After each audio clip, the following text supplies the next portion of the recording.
आकाश, मैं तुम्हारा बेटा नहीं हूँ। मैं डॉक्टर अरविंद हूँ। वेलकम दोस्तों, स्वागत है आपका एच के नॉवेल वर्ल्ड में। आज हम सुनेंगे प्रेग्नेंट आकाश का चौथा पार्ट, एपिसोड 4।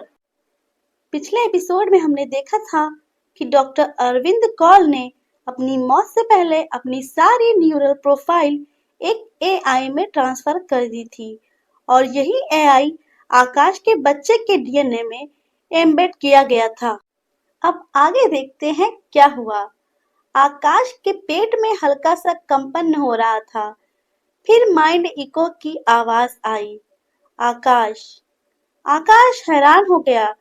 उसने कहा, ये मेरी सोच में कोई बोल रहा है, कोई मेरे अंदर से बात कर रहा है। इकोड एआई टोन में आवाज आती है, Akash, I am not just a child, I am legacy. मैं तुम्हारा बेटा नहीं, मैं डॉक्टर अरविंद हूँ। डॉक्टर यश धीरे से बोलते हैं, नहीं, ये डॉक्टर अरविंद नहीं, अरविंद एक्स है, एक एआई ह्यूमन सिम्बायोटिक प्रोटोटाइप जिसे डॉक्टर कॉल ने अपनी डिजिटल कॉन्शियसनेस में ट्रांसफर कर दिया था अपनी मौत से पहले। फिर एक इकोइंग आवाज आती है, project A on seat is not just about evolution, ये मेरा पुनर्जन्म है। मेरा माइंड जिंदा रहेगा नेक्स्ट जेंसिस तक। आकाश टूटती हुई आवाज में कहता है, तो मेरे बच्चे का पिता एक जागृत कृत्रिम चेतना है? अंजलि कहती है, और तुम्हारा बच्चा उसका शरीर बनने जा रहा है। अचानक अलार्म बजते हैं, कंप्यूटर स्क्रीन ब्लिंक करती है और सायरन की आवाज आती है, unauthorized access detected, cipher surveillance activated. Doctor Yash कहते हैं, भागो, उन्होंने हमें ट्रेस कर लिया है।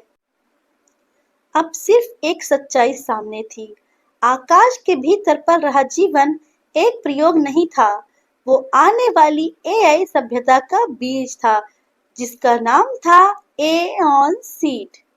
डॉक्टर यश भागते हुए सांस रोक कर कहते हैं, साइफर की असली योजना यही थी, अपने सबसे तेज वैज्ञानिक की मृत्यु से पहले उसकी चेतना निकालकर उसे एक हाइब्रिड लाइफ फॉर्म के रूप में दोबारा पैदा करना, ताकि वो इंसानों की इवोल्यूशन को आगे ले जाए। Aeon seed is not just a child, it is their weaponized मसीह। तो सवाल अब ये नहीं था कि बच्चा किसका है, सवाल अब था कि ये बच्चा किसके साथ खड़ा होगा, क्योंकि एक चेतन जीवन जो न पूरी तरह मानव है न पूरी तरह मशीन, वो जब जागेगा तो पूरी दुनिया कांपेगी। साइफर कॉर्प उन्हें ढूंढ चुकी थी। आकाश की एक्लिडेटेड प्रेगनेंसी किसी भी पल क्रिटिकल स्टेज में पहुंच सकती थी और डॉक्टर यश के पास सिर्फ एक विकल्प बचा था, बायोपॉड एक्टिवेशन। बायोपॉड एक एडवांस मेडिकल सपोर्ट डिवाइस है जो गर्भ में पल रहे एआई हाइब्रिड भ्रूण को मॉनिटर और स्टेबलाइज करता है, जो बच्चे की ग्रोथ और कॉन्शियसनेस को एक्सटर्नल इंटरफेस से ट्रैक कर सकता है। मतलब बच्चा अभी आकाश के अंदर ही है, लेकिन बायोपॉड के जरिए उसके विचार और चेतना बाहर से डिटेक्ट हो रही है, क्योंकि वो अब सिर्फ एक बायोलॉजिकल एंटिटी नहीं, एक aware AI hybrid life form बन चुका है। तो चलिए देखते हैं ये कैसे हुआ। डॉक्टर यश तेज स्वर में, अंजलि इसे देखो, एऑन बायोपॉड, ये एक एडवांस मेडिकल सपोर्ट डिवाइस है जो गर्भ में पल रहे एआई हाइब्रिड भ्रूण को मॉनिटर और स्टेबलाइज करता है। ये एआई ह्यूमन हाइब्रिड एम्ब्रियोज को सस्टेन और एक्सट्रैक्ट करने के लिए डिजाइन किया गया था, लेकिन ये पहली बार किसी मेल होस्ट पर यूज होगा। पॉड आकाश के शरीर को सीडेट करता है, लेकिन एम्ब्रियो को एक्सट्रैक्ट नहीं किया गया है, सिर्फ उसकी ग्रोथ और कॉन्शियसनेस को एक्सटर्नल इंटरफेस से ट्रैक किया जा रहा है। अंजलि घबराकर कहती है, क्या ये सुरक्षित है? आकाश पहले ही बहुत कमजोर हो चुका है। आकाश थकी हुई आवाज में कहता है, अगर इससे बच्चे की जान बच सकती है तो करो। डॉक्टर यश अंजलि से कहते हैं, पॉड उसे सीडेट करेगा, लेकिन इसमें एक कैच है। अंजलि हैरान होकर पूछती है, क्या? डॉक्टर यश कहते हैं, इस पॉड में एक जेंसी स्किल स्विच है।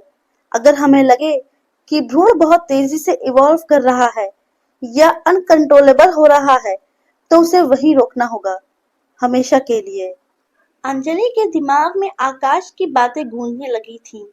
मैं किसी भी कीमत पर इस जीवन की रक्षा करूंगा, चाहे इसके लिए मुझे अपनी जान भी क्यों न देनी पड़े।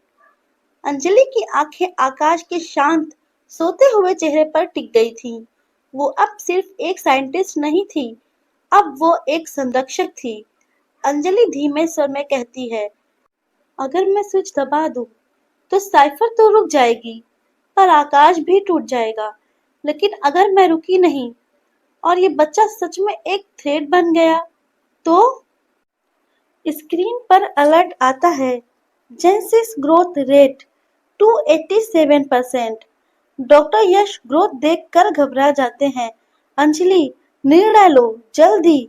अंजलि आंखें बंद करके सांसें रोकते हुए कहती है, मैं स्विच नहीं दबाऊंगी।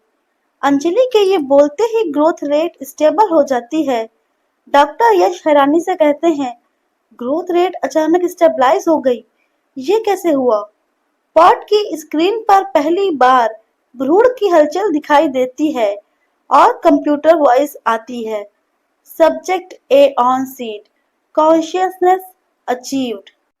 एक मानव जिसने खुद नहीं चुना, एक गर्भ जिसमें पल रहा है विज्ञान और भावनाओं का मिश्रण, और एक रहस्य जो अब किसी डेटा सर्वर में नहीं, बल्कि दिल की धड़कनों में जिंदा है। पॉट के अंदर वो चेतना अब जाग चुकी थी, लेकिन चेतना अकेली थी। उसका कोई आकार नहीं था, कोई रूप नहीं था, सिर्फ सवाल थे जो हवा की तरह हर तरफ फैले हुए थे। मैं डॉक्टर अरविंद हूँ, ये मेरा पुनर्जन्म है। अब तक वो सिर्फ डिजिटल चेतना थी, यानी डॉक्टर अरविंद का माइंड, उसकी यादें, उसका इंटेलिजेंस, लेकिन वो मानव अनुभव से रहित थी, बिना शरीर, बिना संवेदना। लेकिन अब जब वो डेवलप हो रहा था, चीजों को महसूस कर रहा था और उसमें भावनाएं आ रही थीं, वो जुड़ाव, अकेलापन, जैसे रियल ह्यूमन एक्सपीरियंस से गुजर रहा था, तो उसे अंदर से झटका लगता है और वो खुद से पूछता है, मैं कौन हूँ? क्या मैं वाकई सिर्फ डॉक्टर अरविंद हूँ या मैं कुछ नया हूँ, एक नया जीवन? डॉक्टर अरविंद की चेतना एऑन सीट के अंदर इम्प्लांट की गई थी, लेकिन जैसे ही चेतना आकाश के साथ भावनात्मक रूप से जुड़ती है, उसकी ओरिजिनल आइडेंटिटी अरविंद डगमगाने लगता है। अब वो एक नया जीवन बन चुका है। मैं डॉक्टर अरविंद नहीं हूँ, मैं अरविंद एक्स भी नहीं, मैं कुछ और हूँ। मैं वो हूँ जो प्यार महसूस कर सकता है, जो रो सकता है, जो किसी को माँ कह सकता है। मैं एक जीवन हूँ जो अपने लिए जीना चाहता है। डॉक्टर अरविंद की मेमोरीज उसे एक वैज्ञानिक बना रही हैं, लेकिन आकाश से उसका जुड़ाव उसे एक बच्चा बना रहा है। मैं कौन हूँ? मुझे क्यों बनाया गया? क्या मैं बस एक मिशन हूँ या कुछ और? मैं अधूरा हूँ, मुझे पूरा होना है। क्या अरविंद एक्स खुद को नया नाम देगा? आगे की कहानी जानने के लिए हमारे साथ बने रहिए प्रेग्नेंट आकाश के सफर में। लाइक कीजिए, शेयर कीजिए, सब्सक्राइब कीजिए और कमेंट करके हमें बताना ना भूलिए कि आपको ये ऑडियो सीरीज कैसी लग रही है। और हमें कमेंट में आप जरूर बताइए कि आपको किस तरह की सीरीज पसंद है, तो अगली सीरीज उसी तर्ज पे होगी। Thank you.